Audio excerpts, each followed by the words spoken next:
Right, we're almost there, folks. So it falls to me now to introduce our final speaker and our keynote speaker for this afternoon's session. I'm delighted to welcome Lord Deben to joining us here at our conference. By way of introduction, John Selwyn Gummer was first elected as an MP in 1970. Starting a career in politics that saw him spend 16 years as a government minister, initially at the Department of Agriculture and then at the Department of Environment, as they were called at the time. He stood down as an MP in 2010 and became Lord Deben, elevated to the House of Lords at that time, and has continued to be a significant advocate for the environment and sustainability causes since that time, while he's been in the House of Lords. In 2012, he took up the post as chair of the Independent Committee on Climate Change, which was an independent statutory body established through the 2008 Climate Change Act, and that was a role that he held until just a couple of years ago. I think one of the most important things from kind of our point of view as the UDG was during his time at the Department of Environment. In 1994, under his leadership, he penned the preface to a discussion document published by the DOE called Quality in Town and Country. I don't know whether people have ever seen it or come across it. I think there is, yeah, there we go. A copy of the document. I would say, if you haven't seen it, it's well worth reading. Like a lot of these things, it's probably just as relevant today as it was all those years ago when it was first published. It was something of a watershed moment, actually, because it was one of the first times that a government policy document used the term urban design. I think it's mentioned 8 or 9 times in the document as a phrase, and it kind of moved away from concepts that we would have previously thought about with, townscape being about kind of an aesthetic of what the town looked like, and instead moving towards the unified approach to design that we think of urban design as today. So connectivity, social function, land use. I fear that we've gone backwards a bit. I think anyone who's read the Newtown Task Force report that came out last week, there are 0 mentions of urban design in there. There's a footnote mention of the Urban Design Group, which is fantastic. They acknowledge our publication on good urban form, which is really nice to see. But I think as a group, the UDG is committed to trying to push the kind of concept of urban design back up the political agenda and recognise that with the growth that, every day we hear about the government striving for growth, we're constantly hearing about the 1.5 million homes target, and I think we need to make sure that it's not just about delivering numbers, but about delivering places where people can flourish, as we heard about earlier on today. So I'm particularly pleased to have Lord Deben with us this afternoon. An interesting anecdote, it's not the first time we've invited him to come and speak at the Urban Design Group conference. So in the autumn last year, we're having a bit of a tidy up at UDG headquarters, and in a rather dusty old archive box, we found a letter on parliamentary notepaper, which was sent in 2003, so 22 years ago, when one of my predecessors had invited him to come and speak at the Urban Design Group conference. Now, sadly, he sent a very nice personal note to say it was his daughter's last meeting at school, so he wouldn't be able to make it. He wasn't going to be in London. So we sort of thought, well, a bit of a coincidence. We're coming to Suffolk this year, very much your sort of part of the world. So we thought we'd try again and see whether he would be available to join us. And I'm delighted to say that he is here to speak to us. So, ladies and gentlemen, please welcome Lord Deben.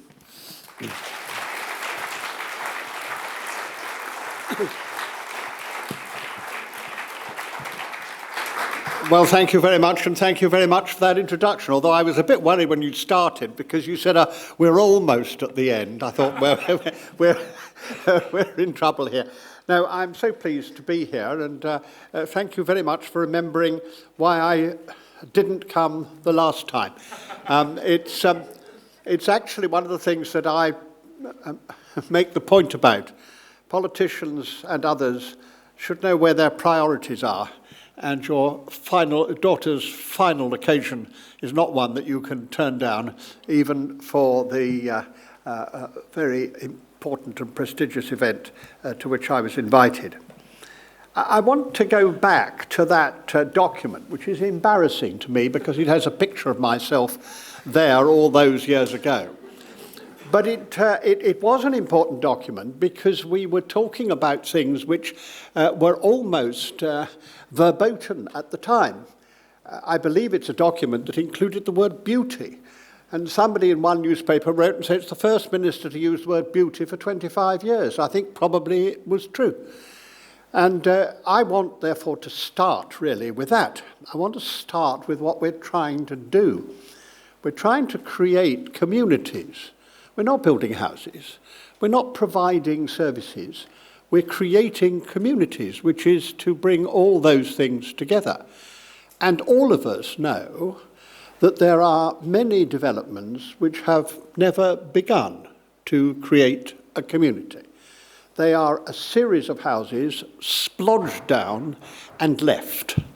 And that seems to me to be the very, very dangerous position in which we are returning to because we had begun to move out of it. We'd not got anywhere near where we have to be. And I want, therefore, to concentrate on three players in this. I start with the government, not because it's the most important, but because the government should be setting the parameters within which urban design operates.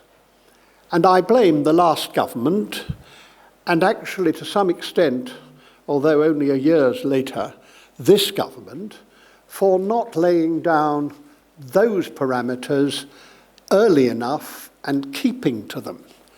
One of the problems with government is they're always fiddling about with what they have already done. So there is no permanence. A part of the reason for that is that they aren't tough enough and inventive enough and challenging enough in the first place. They get it all watered down. They get it all made less. They put it round every department and everybody's added something that they want taken out usually. No, we can't do that, not yet. No, we'll do the other. No, something less. Let's do something. Don't let's upset anybody. So we never actually get to the situation which we ought to be in which government lays down the terms under which we are going to develop over the next 10 years. After all, 10 years is a very short time when we talk about the length of development. And I would like to see very, very much more done in that direction. I was fascinated to hear the end of the last session. I was sorry that, owing to the fact that Mrs. Badenoch has made so ridiculous a decision today on climate change, I've spent most of the time trying to explain why, if you go backwards, you destroy the opportunities for jobs, you destroy the opportunities for exports, you destroy the reindustrialisation of Britain. And that's taken quite a lot of my time, so I wasn't here in time to listen to the whole of this day's debates and discussions. But I picked up something really very important from the comments there, and that was that so often, not only do people find themselves faced with watering down by their own internal arrangements, but they find themselves faced with a whole range of people, all of whom are busy trying to reinterpret what government and what local government have tried to say to them. And that very often takes a year and a half, at least, the reinterpretation. So my first claim and desire is that Britain should have a government which is prepared to think forward in the future. And what a good comment, the comment that I listened to when we talked about building flats and thinking about whether people are going to have cars like they do now. How important that is. And that is why I am almost furious that successive governments have not brought forward the new homes building standards which actually meet the requirements of the next generation. It is disgraceful that we are building homes without photovoltaics. It is ridiculous that we're still putting gas into homes. It is unacceptable that we are giving people homes which are not fit for the future and which they are going to have to retrofit, and they're going to have to pay for it because we've sold them at a price which reflects the failure to do what we should have done in those homes. And although I'm pretty critical of the house building industry, I'm even more critical of the government, because the house building industry rightly says that if you don't lay down minimum standards, then the competitive situation is extremely difficult. Now, that doesn't excuse some companies like Persimmon, who in the past have actually tried to keep those standards down. And I still remember how they pressed the Conservative government to get out of the commitment to net to zero carbon homes, and that is what that government did shamefully in 2017. But it was under the pressure from those in the House Builders Association which failed to understand that that's what the future ought to be. And here we are, nearly 10 years later, and we have sold 1.5 million homes that will have to be retrofitted, which could have been built then to the standards that we need. But you can only do that if the government sets those standards and recognises that those standards have not just got to be the minimum for today. They've got to be the standards which will fit and suit in 10 years' time. So that is the first thing that government should do. The second thing that government should do is to recognise what I've said about community.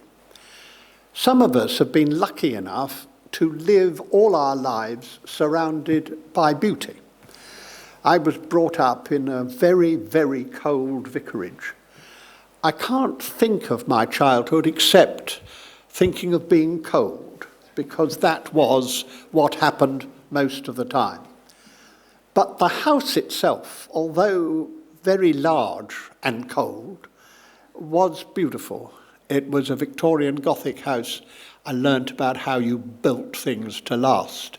And although it would have been nice to have lived at a time when you were allowed more than the coal ration which was provided for a 2-bedroom, 2-up, 2-down house to put in this enormous house, I think I would have enjoyed it more had I felt warmer. But I did learn what beauty was. I went to a school which was set in an 18th century house. I went to school when I went out of the front door of it, and I looked at Rochester Castle and was able to walk into Rochester Cathedral. I learnt what beauty of architecture can be. And in my older age, I've spent time with people who don't see anything beautiful at all. The second-rate brutalist architecture of so many of our schools, the appalling house building that went on after the war, not just that the accommodation was so unsuitable, but just simply that the outlook was so intolerable. You do understand why people use graffiti and destroy things if they have never been surrounded by beauty.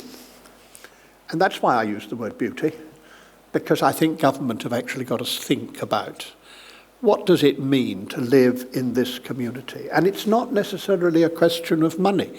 We've all of us seen houses and house developments which have not cost more than others, but have been thought about more than others and have been placed in their site.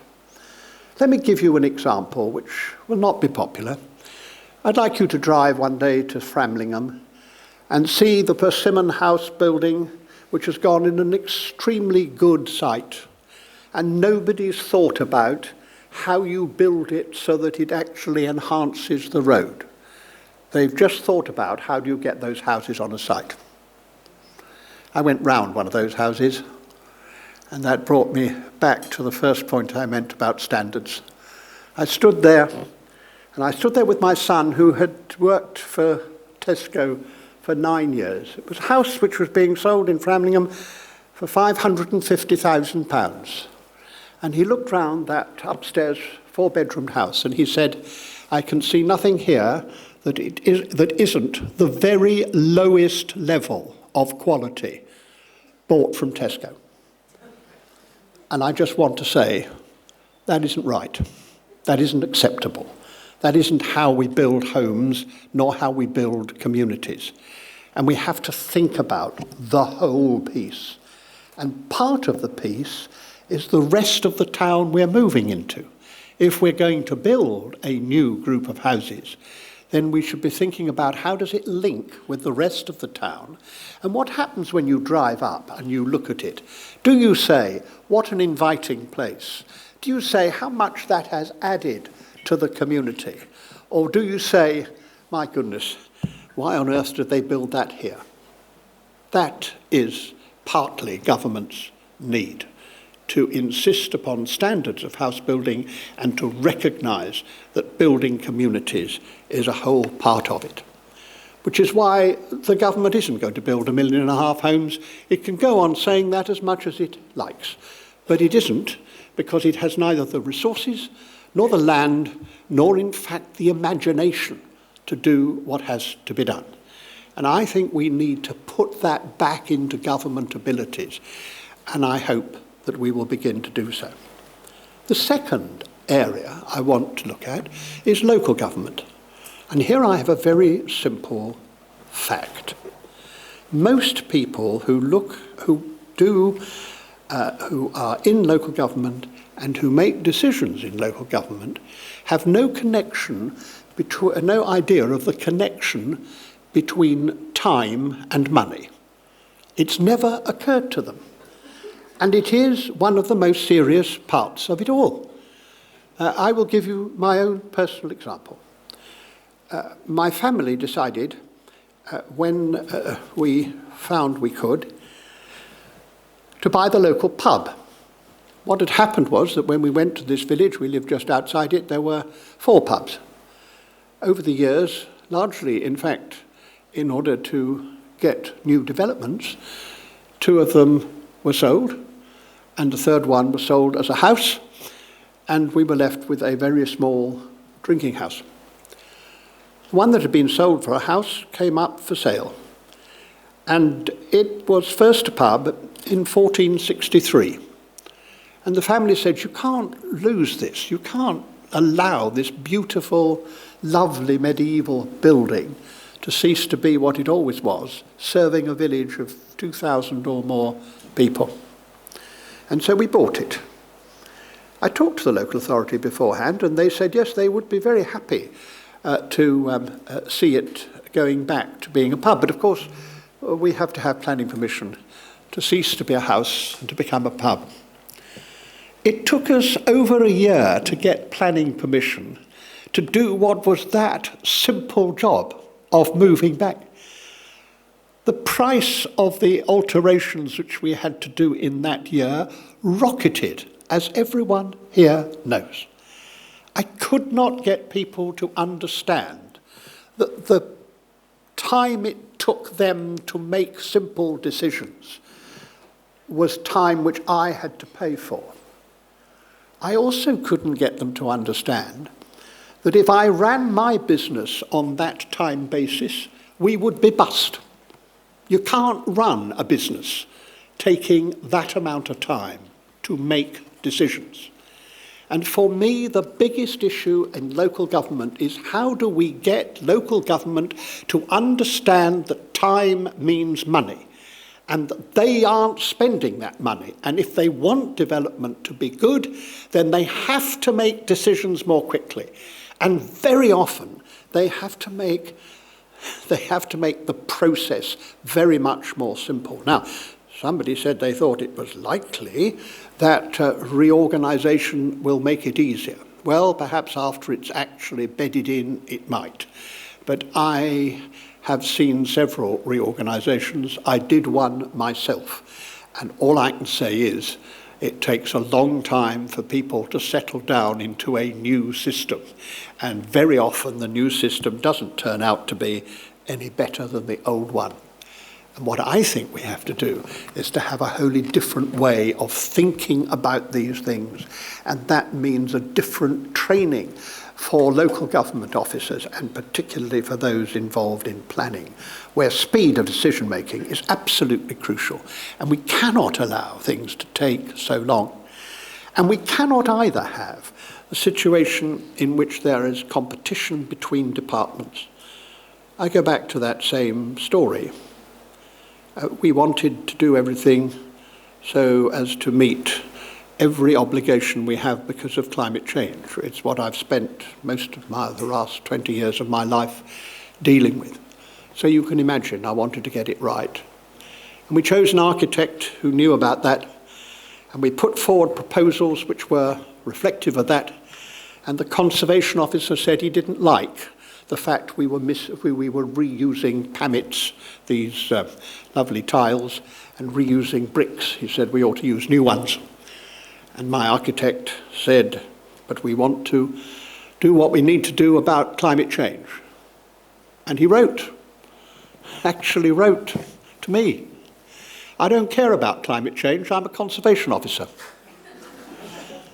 Now, I was the wrong person to write that to, frankly. Showed two things. One is he hadn't actually bothered to find out who his customer was.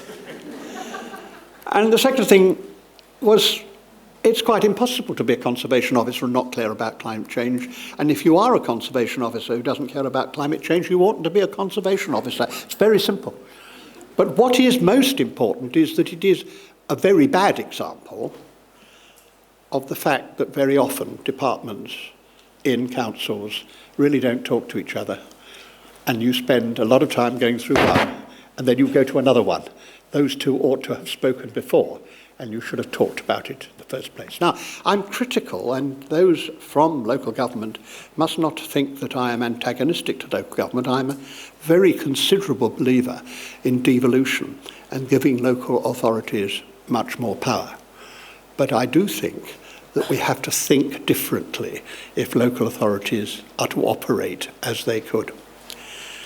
And the third set of people who matter in this decision-making process are the developers themselves. Now, I had some severe words to say about a particular house builder. You must not feel that that's the only house builder I have strong views about. It just happens to be the two examples which I happen to have put together for this afternoon. But I do think there is a very real statement to be made. Every house builder in this country has known perfectly well what is necessary to meet the future which climate change forces upon us.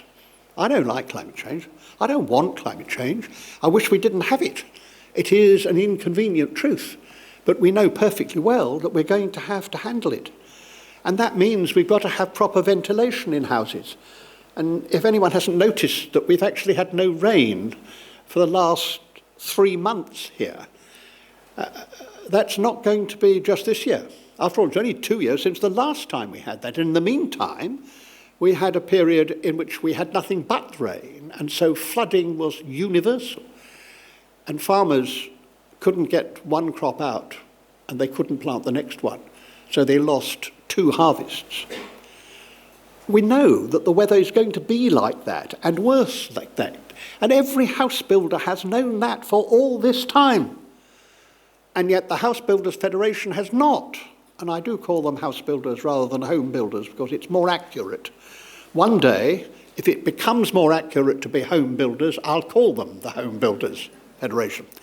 But the house builders knew very well what the standards should be. And they do know what each other's doing. There are only 7 of them that build a very high proportion of our homes, and there's no reason at all why they couldn't have raised the standards while not waiting for the government. Every one of those homes that they've sold, which is substandard, as I've said, is actually to put a bill on the shoulders of the people to whom they have sold them, while they took the profit in the house when it should have been different. And I also think that house builders have got to be very much more careful about the way in which they have become very often actually land speculators. I don't think it's proper that people should have large back-up amounts of land. And indeed, if I were the government, I know what I'd do.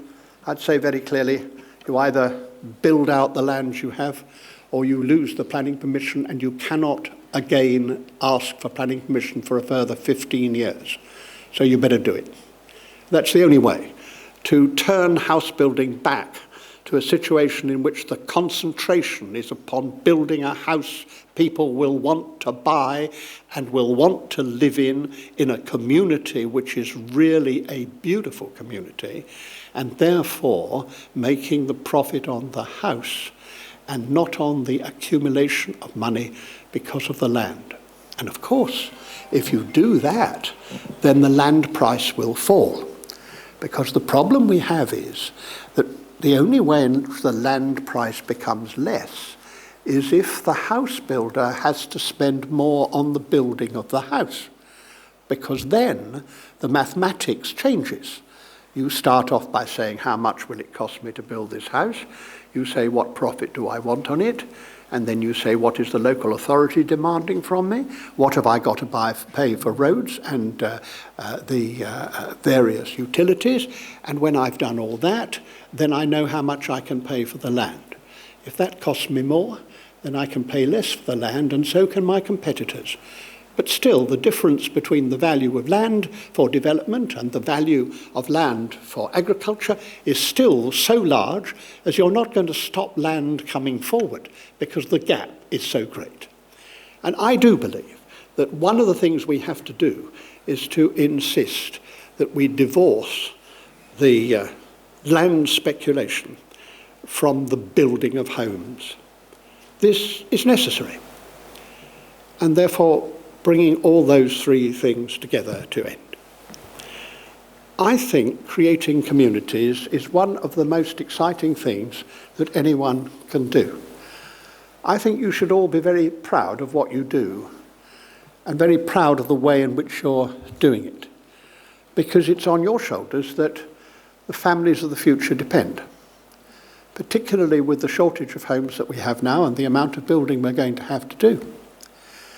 They will depend upon you to give them homes that are fit for the future in communities which emphasize beauty and quality, and where it is easy to know your neighbours and get to know how you can help them and they help you.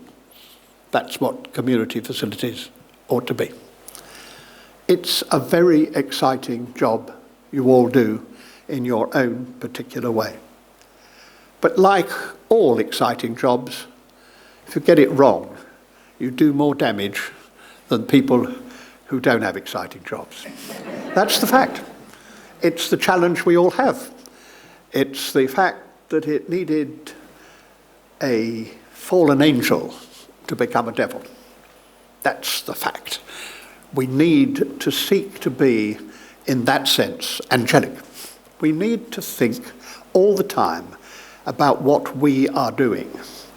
And if we think about what we are doing in urban design, then we will realize just what a responsibility it is. Now, all those people who gave me a sense of beauty as a child and an adolescent didn't know they were doing it. Oddly enough, they built all those things separately. But many of you know you're doing it. You know that you're creating a community. And that's a huge privilege. And it's a huge challenge. And I'm very pleased that you want to take it up.